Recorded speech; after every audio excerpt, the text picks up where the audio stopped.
Yeah. You all roll. You already know it's the Galactic One, Hell. We back cracking spells. Shout out to all the Galactic Guardians, 720 degrees. Shout out to the whole you all roll. Everybody living in the universal right order. Shout out to the House of Consciousness Connecticut chapter. This message being brought to you by Core TV, Kingdom of Righteousness TV. The show is called Wake Up Sheeple. Y'all already know how I do. I jump right into the demonstration. I say to all the great prophets, ancestors, haters, Messiah's messages came before, making the platform available so we can be here today, give you the message. I say, jumping right into the demo on this galactic glorious day of Frigidaire energy. We back on another Friday of Venus love, so we're gonna show some love today. Sorry about the quality on the last demo. The sound check wasn't all right, wise, right, exact. So we had to I'm gonna definitely do that demo over from our last part 4 to the flood in the Bible. But we're gonna move on today and switch the topic up and deal with what I like to call the senses, or what we know as the senses. So we're gonna talk about the senses today, but we're gonna use the Bible and all of that and break it down to get people to understand these esoteric metaphysical aspects. So you know how I like to do, I like to start off coming right in with the math. You know what I'm saying? Dealing with the math of things. Today being February 6th, 2026. Shout out to Most Higher, my daughter Manunu. Happy birthday to you. Happy birthday to you. Happy birthday, Manunu. Happy birthday to you. Yeah, it's my daughter's birthday and all that. So salute and shout out to my co-host Manunu and all that. You know what I mean? Hit the big knowledge cipher on us today. So you know it's about knowledge. And that's what we gonna deal with. When you do the math today, you're gonna get born. You know what I'm saying? When you do the math today, you get knowledge, build and destroy, all being born to born. 18 gets you 9. 1 plus 8 equals 9. Okay? So born, what is born? To be born mentally through a laws mathematics, born physically from your mother's womb. Okay? So what are we talking about here when we talk about the senses? We're gonna make sense of all of this from the biblical aspect, okay? Also note that today the sun is in Aquarius, so this is a great day for networking some of your ideas if you want to manifest. You know what I'm saying? Being that Mars is actually in Aquarius as well today. It's driven action. You got to actually take action today. Some movement and some motion going on some of those ideas that also create some type of balance, emotional balance, that is, and some emotional structures so you can deal with some of the hidden matters and more personal things in your life, okay? So understand that's because Saturn is in Pisces, you'll be able to deal with those hidden matters if you create some type of emotional balance. But that's just one to go on astrologically to help guide you throughout your day, for the day. But we're talking about the 5 senses, and these 5 senses that we got, we know them as, see, taste, touch, hear, smell, right? Now we know we've been deceived by 5 times because we know that there's higher senses than just 5. We've been taught that you have 5 senses, but that's just really one sense because all of that's dealing with touch physically. Things have to touch all of those senses for you to get a sensory. You know what I'm saying? Because it's all connected to your nervous system. It's all sensory, right? So for me to see, or for you to see, light has to touch your optic nerve. Touch. Light has to touch your optic nerve for you to project what you're actually physically seeing. Absorb it in, take it in like a camera, suck it in, and spit it back out. That's how sight works. It's not that you're looking out your face. So once the light hits your eyes, you project an image. So it's dealing with touch. When you deal with taste, you got to put the shit in your mouth. It has to hit your taste buds, etc. So we're dealing with touch again. For you to feel anything physically, you got to touch it. For you to hear, sound has to hit the eardrum, right? Clear liquid leaks, boom, boom, boom, sends the signal through the hairs, blah, blah, blah, to interpret it, what you're hearing. So we're dealing with touch once again. And we also know that smell deals with touch. It deals with, you have to touch the nose particles, etc. to figure out, interpret what you are smelling. So, with that being said, we've been deceived by 5 because we think these are 5 totally different things, but it's really scientifically dealing with just touch when you really break it down, right? But from a biblical lens, Now let's think about this from a biblical lens, and we'll talk about the bright morning star per se. The bright morning star. The bright morning star represents who in the Bible? Lucifer, right? Lucifer. Remember, this is an allegory. These are stories. You know what I'm saying? They talk about Lucifer falling from heaven, and this is how he becomes basically Satan, as he falls from heaven. Remember, he was up there in the heavens with God as the bright morning star. That's what he represents, right?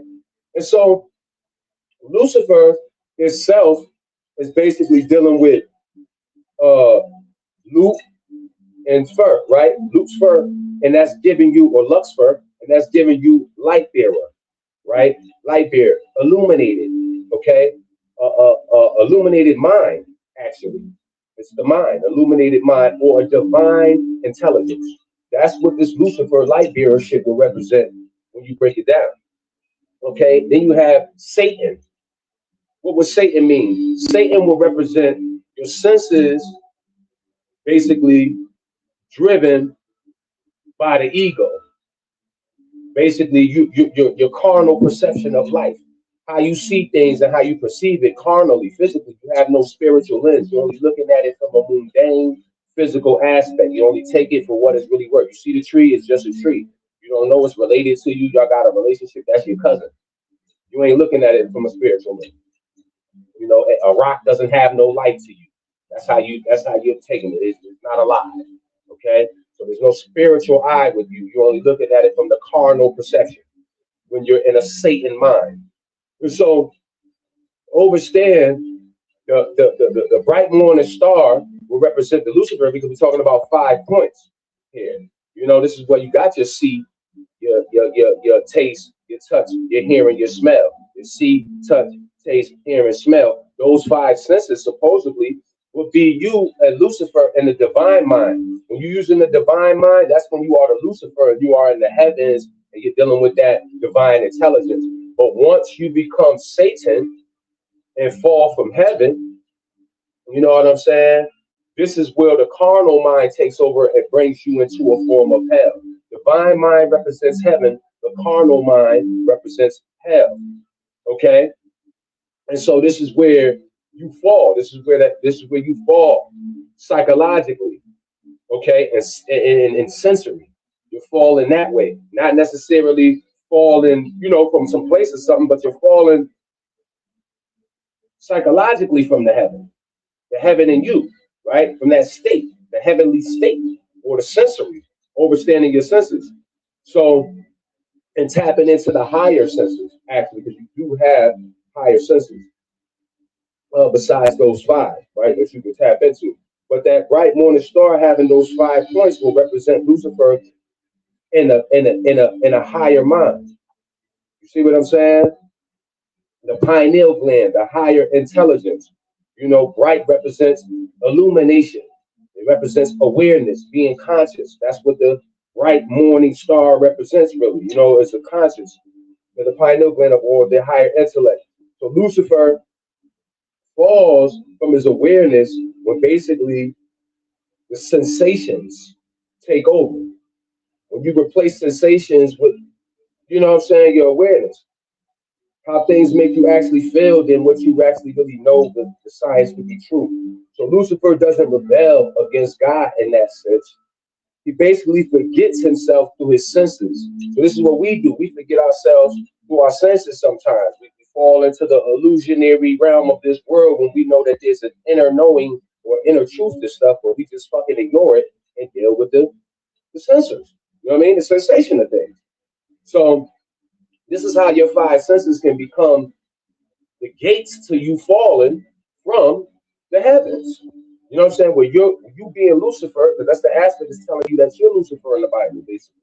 And you fell to the Satan aspect. You know what I'm saying? Once you let the carnal perception take over. And so this is how that happens, though. Even in the Bible, they're giving you the breakdown to show you how these senses play a part, and they can be your downfall. The senses, if you don't know how to use the senses, like I said, everybody got a workshop in their mind, and it's full of tools, but you got to know how to use the tools.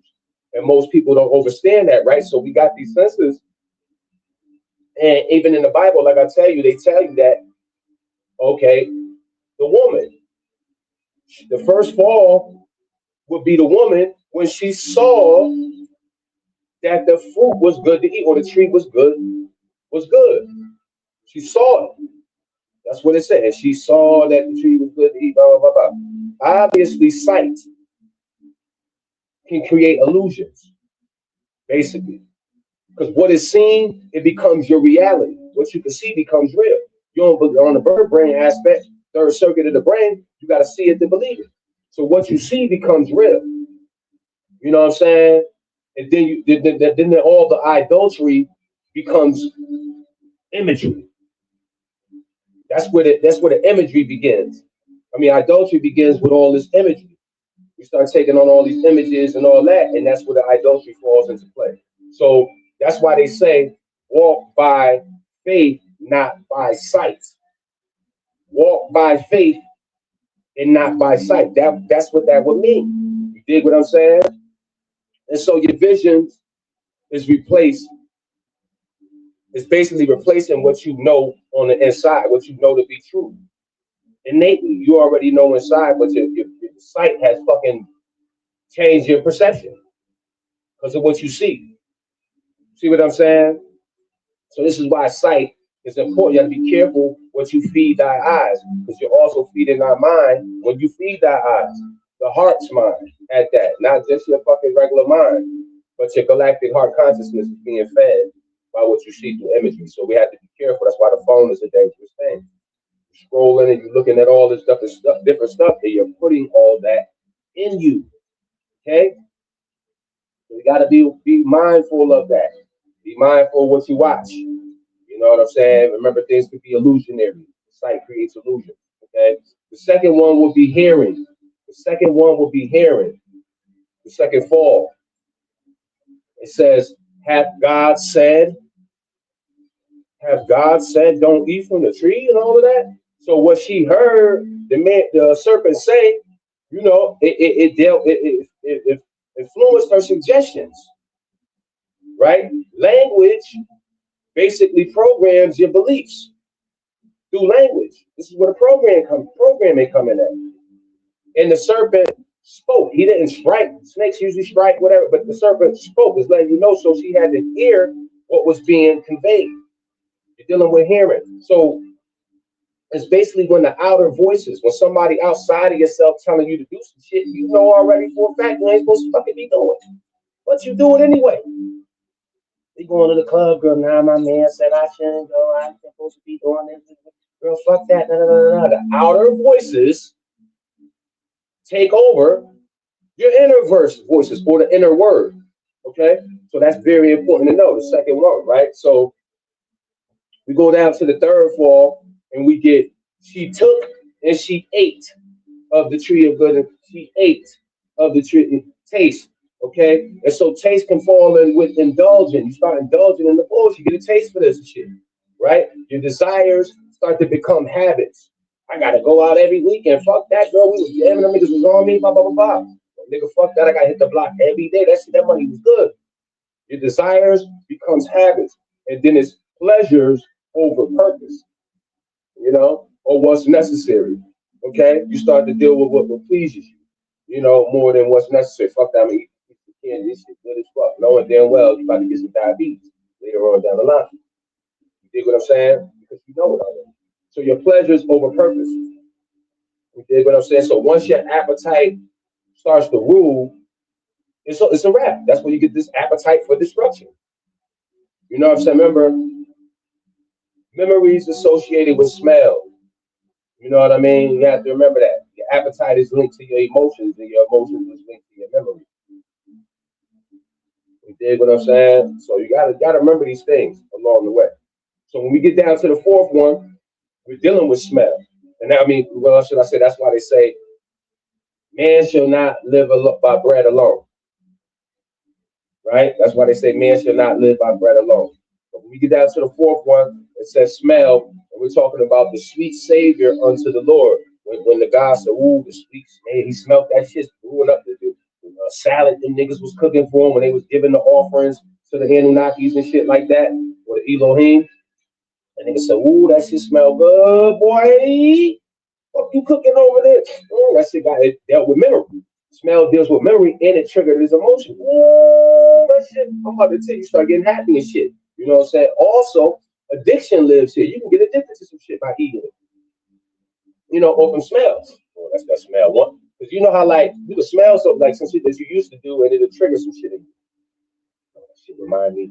From smell, you get memories. Like you can walk by something, smell it, and it brings you back to 1974 when you was in the garden and all that shit with your grandmother, just because you walked by some fucking goodies and all of that. You know, that type of shit. Smell deals with memory. Okay? So it's when your emotions is replaced with your reasoning. You know, when your energy emotion takes over the reasoning ability. Okay, you're driven by your emotions more or less. So now you what they say you in your feelings. Okay, so now we get down to the fifth. The fifth is touch. Lest thy touch. Touch deals with perception. I mean possession, control, lust, dominance. Okay, when you identify in the flesh instead of spirit, you identify everything fleshly. There's no spirituality in it, and that's what it locks in. You know, everything's mundane. So when the body rules over the mind, when you allow your body to rule over the mind, that's why they say the spirit is willing, but the flesh is weak. Now, going back into your higher senses, like I said, we do have actual higher senses called the barothemy gland, where you can tap into basically telepathy, clairvoyance, psychometry, intuition, etc. Right? Sixth sense, you know, dealing with the dead, communicating with them on that level, blah, blah, blah. So there are higher senses. We just been deceived that to think that this is the five senses, when your five senses will be the touch, telepathy, clairvoyance, psychometry, intuition. Because that first one, see, sight, hear, smell, touch, that's all one thing. That's what can cause you to fall from your heaven. If you don't got control of the touch shit, you don't know what's touching your eyes. You don't know what you tasting really. The shit that you hearing, okay? It's all affecting you. So you have to be mindful that there is a divine touch, sense of touch, and then there's a carnal sense of touch. You have to separate or differentiate the two from this duality, this realm of dual natures that we in. You know what I'm saying? So it's going to take that balance, and that's what today's about: emotional balance. Like I told y'all earlier, because Saturn is in Pisces, Saturn is Satan, etc. So we talked about Lucifer and Satan, and how that's really a story of you, and how the bright morning star is a reference of the five touch senses: smell, hear, taste, see, and sight. I mean, sight, taste, touch, hear, and smell. Those five senses, which is the bright morning star, Lucifer, the illuminated. Basically, we're talking about divine intelligence, and when you fall and become Satan, you go down to a form of hell, and that's your carnal perception of things, right? The carnal mind is your hell, and your divine mind is your heaven. It's been another galactic glorious day, y'all. Travel in harmony. Peace.